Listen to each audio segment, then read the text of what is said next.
Olá, olá, boa noite, meus caríssimos alunos da Unidade de Ensino Fundamental São João Batista.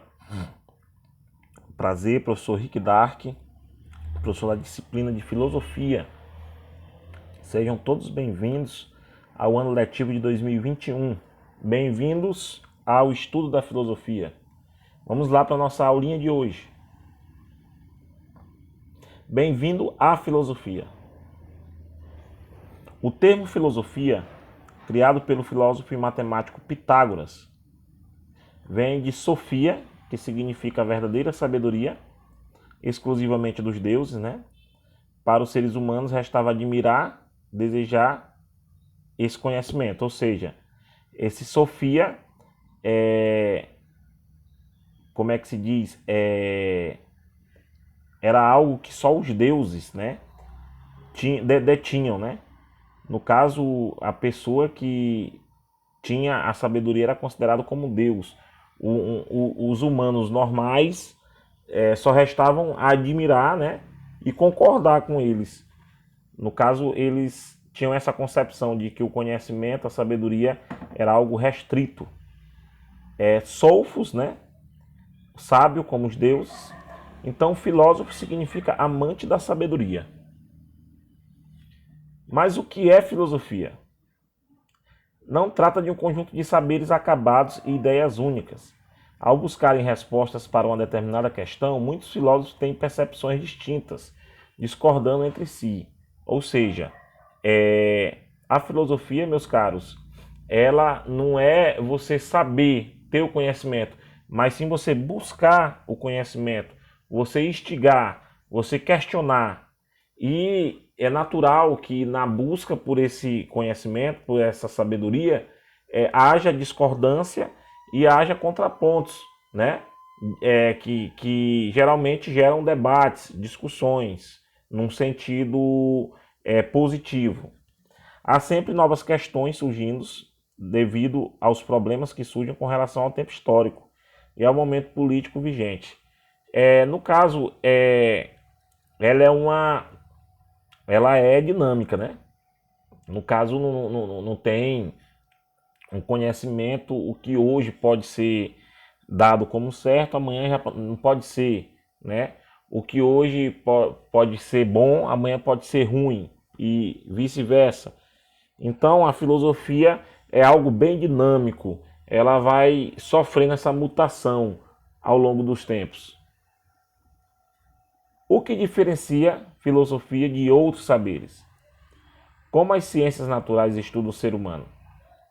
No caráter biológico, as ciências naturais, né, ela estuda o ser humano como ser vivo, isto é, como um animal, como tantos outros. No caráter físico, o ser humano é visto como os demais objetos do mundo. Isto é, como um corpo que possui dimensão, massa, forma. Mas e as nossas emoções? Aí, pessoal, entra a psicologia, né? No caso, é o que vai estudar os nossos sentimentos, as nossas emoções. É outra área de estudo que foca no comportamento do ser humano e nas funções mentais, né? Ela se relaciona com a estrutura de pensamento e emoções. A forma como o ser humano sente e pensa o mundo. A abordagem no campo pode ser universal, né? Levantando perguntas como: para que servem as emoções? O que determina esse ou aquele comportamento humano? Quais são as estruturas mentais do ser humano? Refere-se a todos os seres humanos e a forma como eles se comportam, sem levar em conta a diferença entre eles. No âmbito particular, a partir de casos específicos, questionando a forma de como cada um lida com o mundo. Aí vem a questão: por que Alfredo é tímido? Como Ana se comporta em um grupo de pessoas desconhecidas? Por que Jorge tem medo de raios? Perceba, ela está preocupada com a reação do indivíduo, com o comportamento do indivíduo. O tratamento é dado ao indivíduo ou grupo específico e não ao conjunto da humanidade. Nesse âmbito particular, ele vai estudar a peculiaridade de cada um dos indivíduos aí. A psicologia leva em conta os sentimentos, as emoções e os pensamentos do ser humano. E as nossas relações com os outros?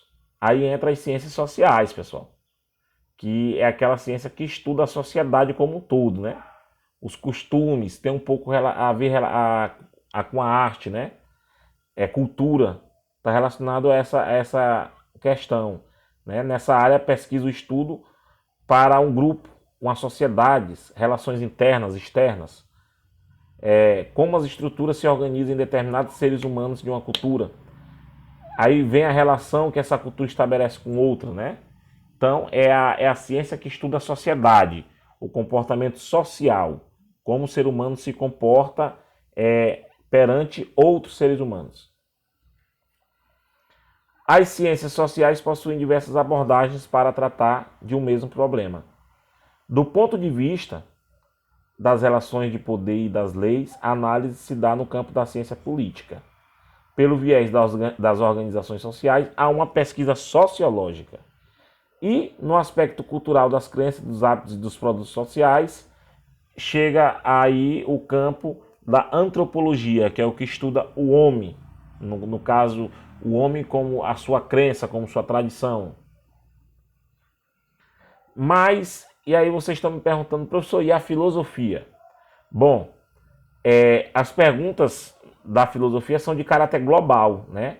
De uma forma geral. Ela generaliza. Elas são analisadas de um modo geral na tentativa de encontrar o fundamento principal de respondê-las. Essas abordagens ou perguntas filosóficas se diferenciam das outras por buscar suas respostas em todas as esferas do domínio humano, realizando investigações do cotidiano até pesquisas avançadas, criando os conceitos que expliquem os princípios fundamentais dos objetos pesquisados. As características próprias da filosofia. Lembramos que ela é um estudo de conjunto, é uma reflexão filosófica que estuda seus temas de forma global, analisando todos os aspectos de um mesmo assunto. Significa que seu interesse recai sobre todos os seres humanos. A filosofia não encontra limites. Seus estudos e suas indagações se estendem a diversas áreas. O que é o bem e o mal, ética e moral, estética, existência de Deus, teoria do conhecimento, ela se estende por todos os campos do saber. Então, pessoal, é uma disciplina, é uma área que ela questiona tudo, né? Questionar não é no modo de colocar em xeque, mas sim de fazer você refletir, fazer você não ter apenas uma visão fixa de um determinado assunto, mas você tentar ver a questão por outro viés. Então, essa é uma característica inerente da filosofia. Estudo filosófico e rigoroso é importante para a filosofia em dois sentidos, na definição dos conceitos e no discurso argumentativo. A filosofia acha de criar conceitos, Deleuze e Guattari, dois filósofos, né? Segundo eles alegam que ela cria conceitos. Em um texto filosófico, cada um dos termos deve ter seu significado claro, evitando ambiguidades, ou seja, tem que ser objetivo, você não pode deixar margens para uma dupla interpretação, para que o leitor consiga entender claramente o que está sendo dito. Todas as argumentações sejam claras e chegar a determinadas conclusões. É uma reflexão radical, procura o fundamento de cada um dos campos do pensar e de cada um dos conceitos com quem trabalha. Procura investigar a fundo as características essenciais do ser humano. Para que a filosofia? A filosofia não é eu acho que, ou eu gosto de, como eu falei lá atrás, ela é objetiva. Ela não deixa espaço para ambiguidade.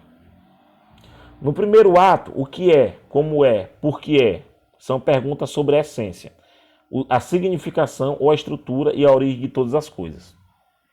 No segundo ato, a indagação e a capacidade e a finalidade humana para conhecer e agir no mundo. E no terceiro ato, o pensamento sistemático, que significa que a filosofia trabalha com enunciados precisos e rigorosos, raciocínio lógico, opera com conceitos, ideais e categorias analíticas, exige a fundamentação racional do que é enunciado e pensado. Aqui temos um exercício simples, né? Sobre o conteúdo que nós passamos, falando sobre a filosofia, onde vocês irão responder e me entregar na sexta-feira, no caso amanhã. E qualquer coisa estarei aqui no privado para tirar dúvida dos senhores. A chamada no Google Meet. Irei fazer logo mais, né? Daqui a pouco estarei chamando vocês no Google Meet para a gente tirar dúvidas pessoais acerca da aula.